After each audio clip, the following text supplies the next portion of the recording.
आज होगा ना तुम्हारा जो भी शुरुआत होगा, ठीक है, तो हम लोग देखेंगे कैसे तुम्हारा, ठीक है हम कर लेते हैं। ये देखो स्टार्टिंग जो है तुम्हारा टॉपिक वो स्टार्ट होगा, हम लोग फर्स्ट जो स्टार्ट करेंगे तुम्हारे अकॉर्डिंग टू एनसीईआरटी के अकॉर्डिंग, ठीक है। तो वो किंगडम हम लोग को स्टार्ट करना है कहाँ से, मोनिरा से, ठीक है। अब मोनिरा से स्टार्ट करने से पहले ना कुछ टर्म एंड कंडीशन जो है कहने का मतलब जो है, जो कुछ हमने अभी तक पढ़ा है, कौन सा किंगडम किसने दिया किसने नहीं दिया, तो उसको एक बार हम लोग क्या करेंगे, जान लेंगे सही से, ठीक है। थोड़ा सा रिवाइज भी हो जाएगा मेरा, और हम लोग स्टार्ट कहाँ से कर लेंगे, किंगडम मोनिरा से, ठीक है। तो बायोलॉजिकल क्लासिफिकेशन चैप्टर है तुम्हारा यहाँ पे, ठीक। ये क्या रहा है तुम्हारा चैप्टर, बायोलॉजिकल क्लासिफिकेशन, ठीक है। यानी बायोलॉजिकल क्लासिफिकेशन मतलब जानता है कि जैविक वर्गीकरण तुम्हारा यहाँ पे।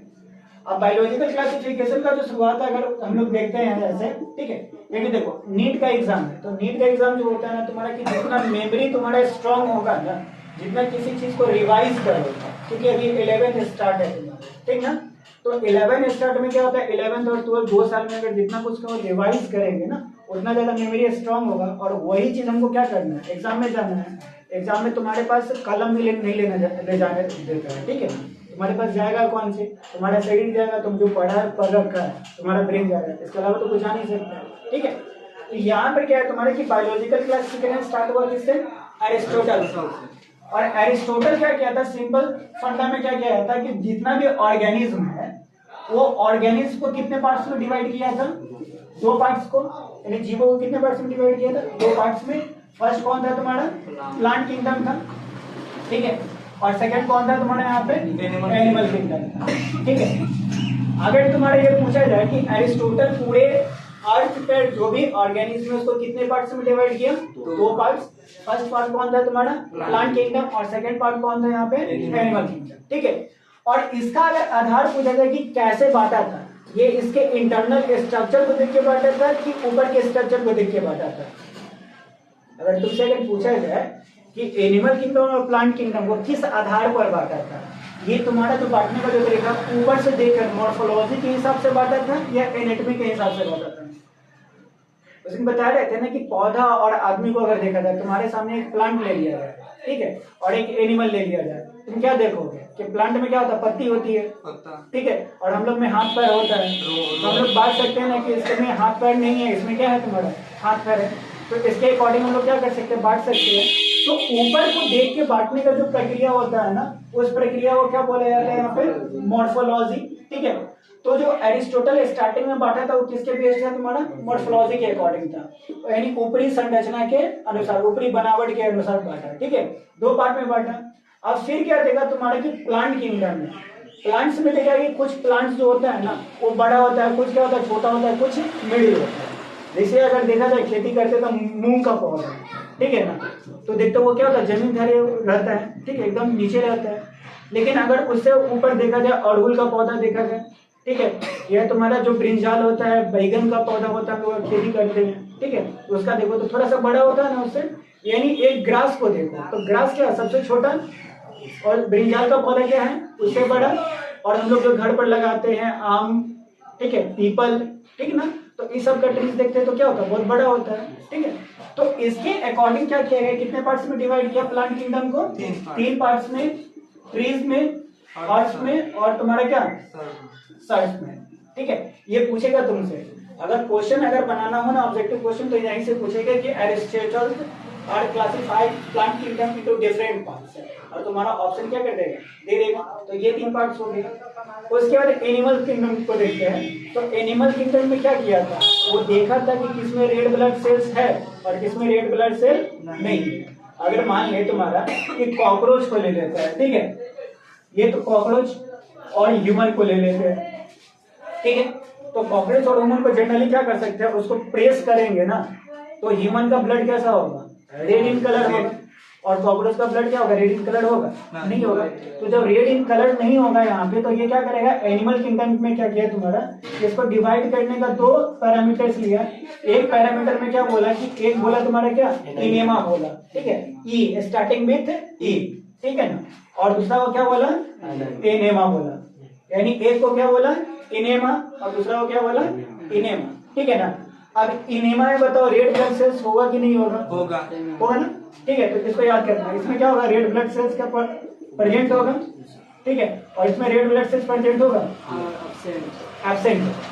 तो जिसमें रेड ब्लड सेल्स प्रेजेंट हो उसको क्या बोलना है, इनेमा बोलना है, और जिसमें रेड ब्लड सेल्स प्रेजेंट नहीं उसको क्या बोलना है, इनेमा बोलना है, ठीक है। तो ये बांटने का तरीका किसका था, एरिस्टोटल का था। बात समझ में आई ना, ठीक है। उसके बाद नेक्स्ट में हम लोग चलते हैं आगे। तो देखो सेकंड पॉइंट अगर हम लोग यहाँ पर चलते हैं तो सेकंड में क्या था कि एरिस्टोटल के बाद आया कौन, कैरोलस लिनियस, ठीक है। अब कैरोलस लिनियस जो आया तो बताओ टोटल जो ऑर्गेनिज्म है, ऑर्गेनिज्म कहने का मतलब क्या, जीव, ठीक है। ऑर्गेनिज्म कहने का मतलब क्या होता है, जीव। तो ऑर्गेनिज्म था उसको कितने पार्ट्स में डिवाइड किया है, ये भी 2 पार्ट, ठीक है। अब ये 2 पार्ट में डिवाइड किया, ये भी कहा क्या, एक प्लांट किंगडम, ठीक है, पेड़ पौधा किसमें डाल दिया, प्लांट किंगडम में, और उसके बाद दूसरा वो किसमें डाला, एनिमल किंगडम में। कोई दिक्कत इसमें नहीं ना। तो कैरोलस लिनियस ऑर्गेनिज्म को कितने पार्ट्स में डिवाइड किया, 2 पार्ट्स। एक हो गया तुम्हारा प्लांट किंगडम और दूसरा पार्ट हो गया एनिमल किंगडम, कोई नो डाउट, ठीक है।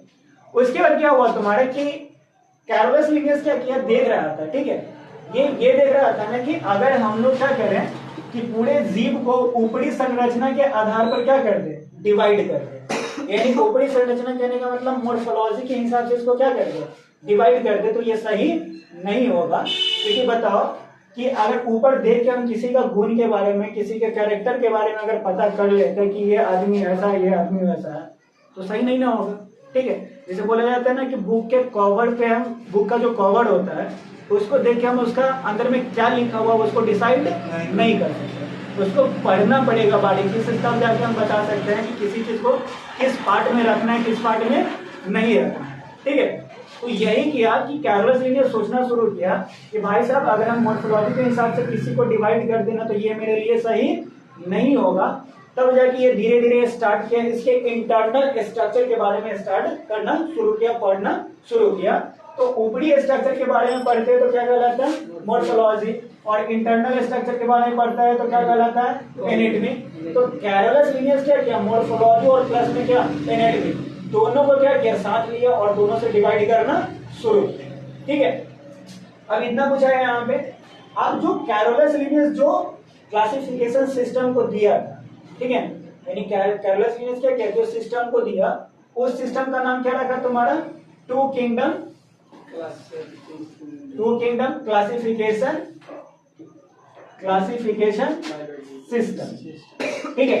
तुमसे एग्जाम में क्वेश्चन आ जाएगा कि 2 kingdom classification system was given by, यानी 2 किंगडम क्लासिफिकेशन सिस्टम जो था वो किसने दिया। तो एग्जांपल में ऑप्शन में क्या दिया तुम्हारा, कैरोलस लिनियस। तीसरा ऑप्शन नहीं सोचना है, ठीक है, डायरेक्ट हिंट दिमाग में है कि 2 किंगडम क्लासिफिकेशन मतलब तुम्हारे मुंह से निकलना क्या चाहिए, कैरोलस लिनियस, ठीक है। अब यहाँ पर तुम सोच रहे हो कि कैरोलस लिनियस दिया कि अर्नेस्ट हैकेल दिया, तो भाई साहब तुम्हारा सिलेक्शन नहीं है, सीधी सी बात है। टिक पे होना चाहिए, 2 किंगडम याद आया तो दिमाग में आना चाहिए प्लांट किंगडम, एनिमल किंगडम, और दिया कौन, कैरोलस लिनियस, खत्म कहानी यहाँ पे, ठीक है। तो ये हो गया तुम्हारा 2 किंगडम क्लासिफिकेशन सिस्टम का। अब 2 किंगडम के बाद कितने सिस्टम के हम लोग पढ़े थे, 3rd किंगडम क्लासिफिकेशन, ठीक है। ये हो गया तुम्हारा, लिखना है इसको, नहीं ना लिखना, चलो नेक्स्ट में देखो। अब आए तुम्हारे यहाँ पे topic 3rd classification, 3rd classification system. अब ये बता तुम्हारा कि 3rd क्लासिफिकेशन सिस्टम को दिया कौन था, अर्नेस्ट हैकेल, ठीक है। तो 3rd क्लासिफिकेशन सिस्टम को देने वाला कौन था, अर्नेस्ट हैकेल था, ठीक है, अर्नेस्ट हैकेल, समझ में आया तुम्हारा। अब ये बता तुम्हारा कि अर्नेस्ट हैकेल जब 3rd क्लासिफिकेशन सिस्टम दिया तो इसमें किस किस को रखा था और किसको नहीं रखा था, बताओ। इसमें प्लांट, एनिमल, प्रोटिस्टा, ठीक है, यानी इसमें किसको डालो, प्लांट, उसके बाद एनिमल, और एनिमल उसके बाद किसको डालो, प्रोटिस्टा, ठीक है। अब ये बताओ तुमसे अगर पूछा जाए कि प्रोटिस्टा कॉमन एग्जांपल बताने के, कि प्रोटिस्टा का कौन एग्जांपल होगा, पैरामीशियम, कौन वाला एग्जांपल पूछ रहे हैं, पैरामीशियम, पैरामीशियम, क्योंकि हम लोग 10th क्लास में पढ़ते हैं कि पैरामीशियम किसका एग्जांपल होता है, यूनिसेल्युलर, एक उसकी है जिप का। तो यहाँ पे जो पैरामीशियम को पढ़ाया जा रहा था या प्लाज्मोडियम जो मलेरिया वाला पढ़ाया जा रहा था, तो ये सब जिस ग्रुप से बिलोंग करेगा ना, उस ग्रुप का नाम क्या हो जाता है, प्रोटिस्टा। ठीक है, और प्रोटिस्टा तुम्हारा पूरे ऑर्गेनिज्म का कितना नंबर किंगडम होता है, तीसरा नंबर किंगडम होता है। ठीक है, तो ये प्रोटिस्टा किया तुम्हारे यहाँ पे थर्ड किंगडम में रखा। अब ये जो रखा था तुम्हारा, तो बताओ किस आधार पर रखा था, इसका बेसिस क्या था, रखने का कारण क्या था, रीजन क्या था इसको रखने का कारण, व्हाट इज द, तुमसे पूछेगा what is the basis of classification of protista kingdom. समझ में आई बात है?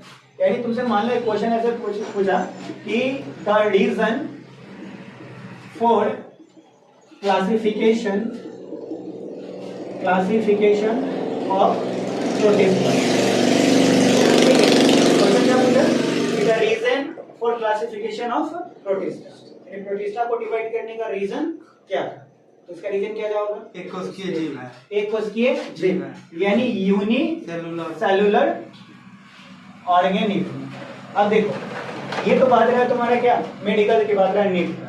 अब यहां से क्या होगा ना, बच्चा को देखना क्या करता है वो ना, कि वो ऑब्जेक्टिव क्वेश्चन रिवाइज करता है एग्जाम के समय में। अभी जो ट्रेंड चल गया ना कि 50% ऑब्जेक्टिव क्वेश्चन और 50% क्या तुम्हारा सब्जेक्टिव क्वेश्चन, तो ऑब्जेक्टिव क्वेश्चन को रिवाइज करने के कारण क्या होता है कि जो सब्जेक्टिव पेपर होता है ना उसको छोड़ देता है, भूल जाता है पूरा का पूरा।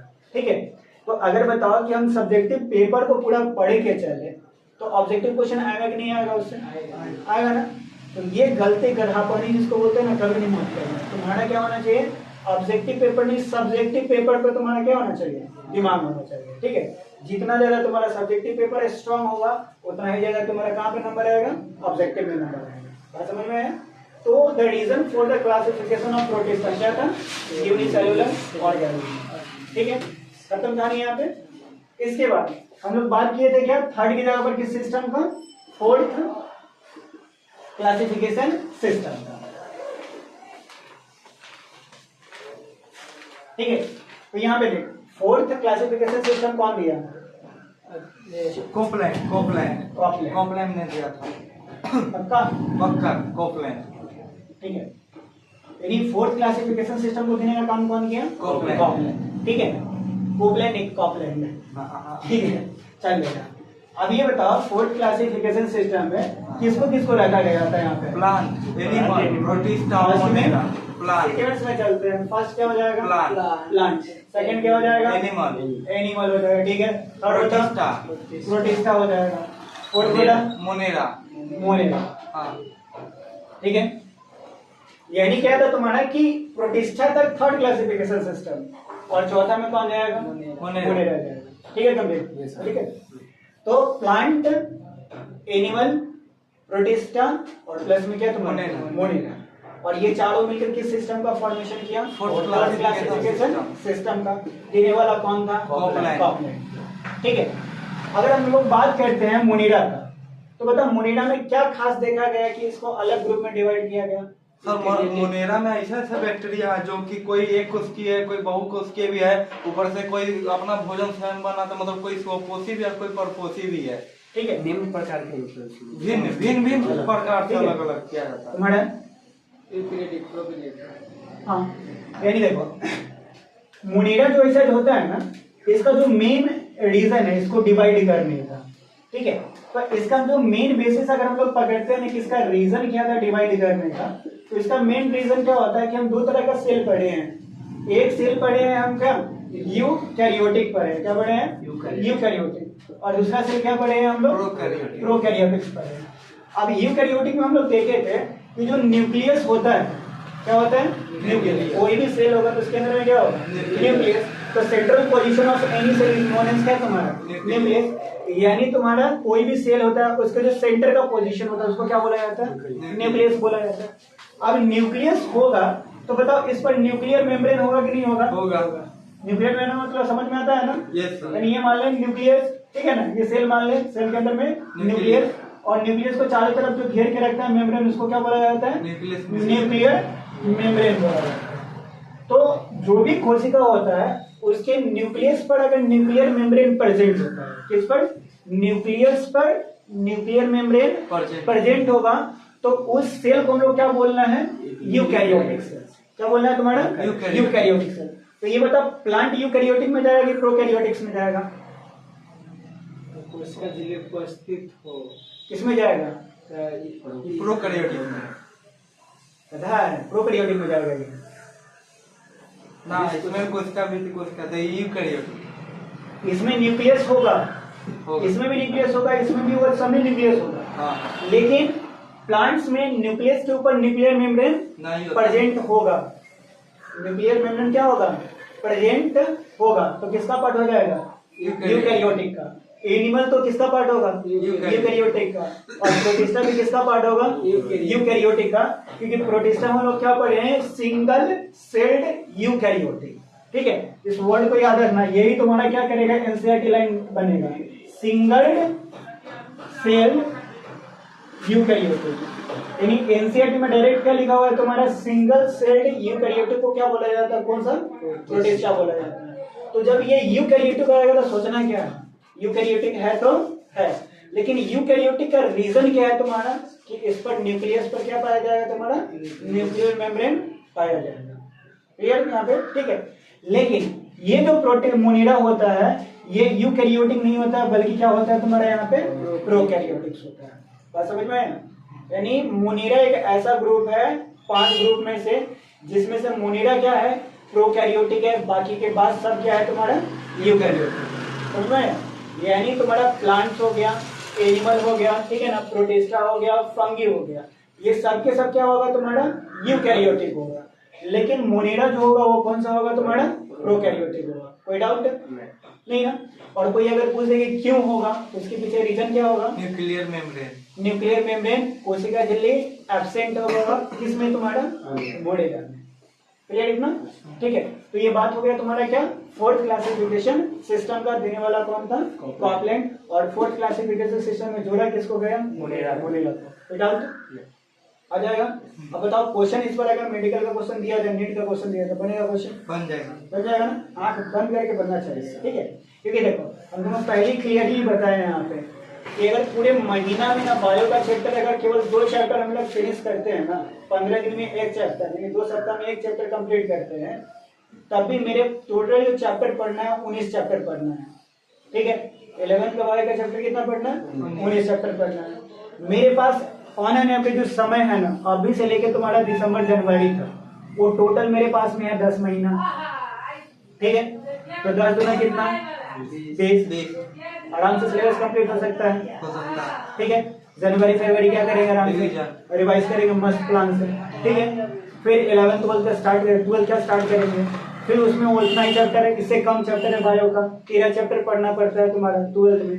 ठीक है, फिर इसको कंप्लीट करके हम लोग रिवाइज अगर कर ले, इसको लेके चले और उसको रिवाइज करते चले।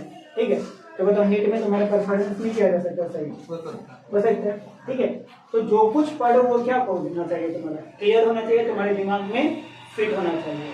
और दूसरा काम नहीं है, आराम से 6 घंटा पढ़ो, 6 घंटा बदमाशी करो, कोई दिक्कत नहीं है, और 6 घंटा सो जाओ, खत्म कहानी तुम्हारा। ठीक है, यानी जितना मजे में तुम पढ़ोगे ना उतना ही तुम्हारा क्या होगा? मजा आएगा। नहीं तो बात चलेगा तुम्हारा कि जैसा ही ईयर खत्म हुआ ना, 2 साल खत्म हुआ ना, तो कोई टॉपर का तो वीडियोस देख लिया। ठीक है, और टॉपर क्या बोलेगा कि हम 14 घंटा क्या कर रहे थे? पढ़ रहे थे, 18 घंटा पढ़ रहे थे। अधिकतर टॉपर देखना ये बोलते हैं। ठीक है, अगर मान ले तुम्हारा कि कोई स्टूडेंट ले लेते हैं, लेट सपोज करते हैं, ठीक है, टोटल आवर कितना होता है? 24 आवर्स। ठीक है, और इस 24 आवर्स में ये क्या किया तुम्हारा कि मान ले एटलीस्ट मान लेते हैं 5 घंटा या 6 घंटा ये क्या किया? स्लीप किया, सो गया। सोना जरूरी है, ऐसा थोड़ी है कि वो एडवेंचर है, दवाई कैप्सूल खा लेगा साल साल भर क्या करेगा? जीवित रहेगा, तुम्हारा नींद नहीं आएगा। ह्यूमन टेंडेंसी क्या है? उसको नींद आने। ठीक है, तो 6 घंटा 5 घंटा, वो 5 घंटा मान लेते सो गया, तभी उसके पास में कितना समय बचा? 19 घंटा। तो बेटा सोने के बाद आदमी नींद से उतरने में ही आधा घंटा व्यस्त कर देता है। ऐसा होता है तुम्हारे टॉपर की एकदम सो के उठा किताब पकड़ लिया, चलाना शुरू किया, फ्रेश होने में, ब्रश करने में, ठीक है, खाना खाने में, थोड़ा सा रिलैक्स करने में समय तो जाएगा। ठीक है, तो अगर मान लेते हैं कि इन सभी एक्टिविटीज में अगर मान लें कि 5 घंटा और माइनस करते हैं तो इसके पास कितना घंटा बचा? 14 14 आवर्स, ठीक है। इस 14 आवर्स में मान लेते हैं कि ये 6 घंटा क्लास किया, ठीक है, 5 से 6 घंटा ऑनलाइन बेस क्लास किया, फिर क्लास से आने में, क्लास से जाने में उसको समय मिलेगा कि नहीं मिलेगा, ठीक है। तो ये 6 घंटा और 2-4 घंटा आपने से पढ़ लिया, तो टोटल ऑनलाइन बेस कितना घंटा? 10 घंटा।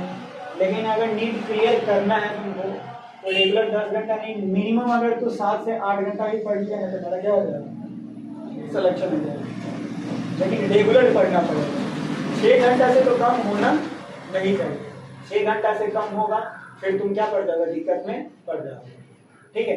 क्योंकि अभी तुम क्या हो? फ्रेश माइंडेड बच्चा हो, और फ्रेश माइंडेड बच्चा क्या होना चाहिए तुम्हारा?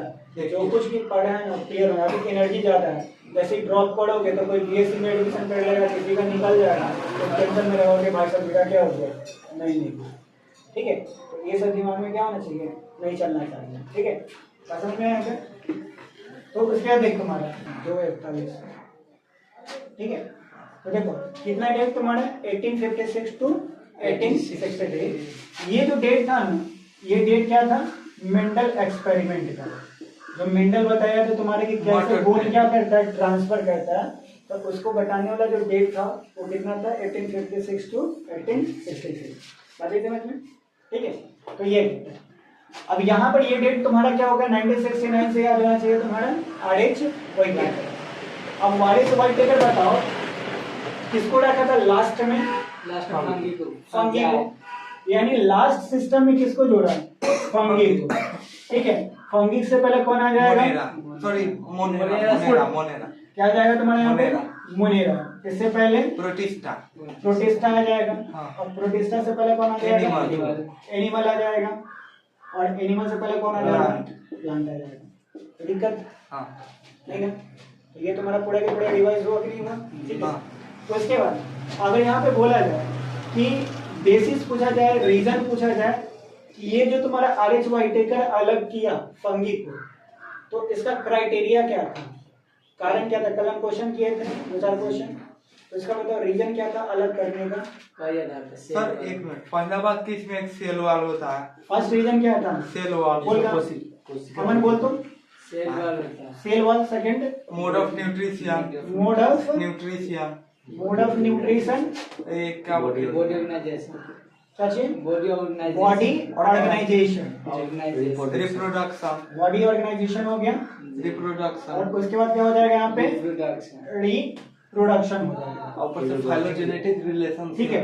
और नेक्स्ट में क्या हो जाएगा तुम्हारे यहाँ पे? फाइलोजेनेटिक रिलेशनशिप, ठीक है।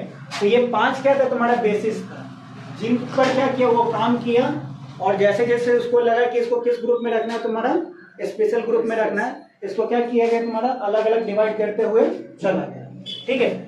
तो ये तुम्हारा क्या होगा? एनसीईआरटी का हम लोग क्वेश्चन देखे थे, 4-5 क्वेश्चन देख लिए थे, ठीक है। जिसमें देख रहे थे कि 2016 का, 2014 का पेपर, 2013 का पेपर, ठीक है ना। उन सभी में क्या किया था? ये क्वेश्चन पूछा गया था, ठीक है। कि व्हाट इज द क्या तुम्हारा एग्जैक्ट, ठीक है, बेसिस ऑफ डिफरेंशिएशन ऑफ क्या तुम्हारा 5 किंगडम क्लासिफिकेशन, ठीक है। तो इसमें से अगर कोई भी आ जाए तुम्हारा क्वेश्चन सही से पढ़ लेना, और ये 5 चीज को क्या करना? दिमाग में स्टिक करके रखना, समझ रहे हैं? क्वेश्चन, ठीक है। नेक्स्ट मूव करें। चलो ये मोनेरा किंगडम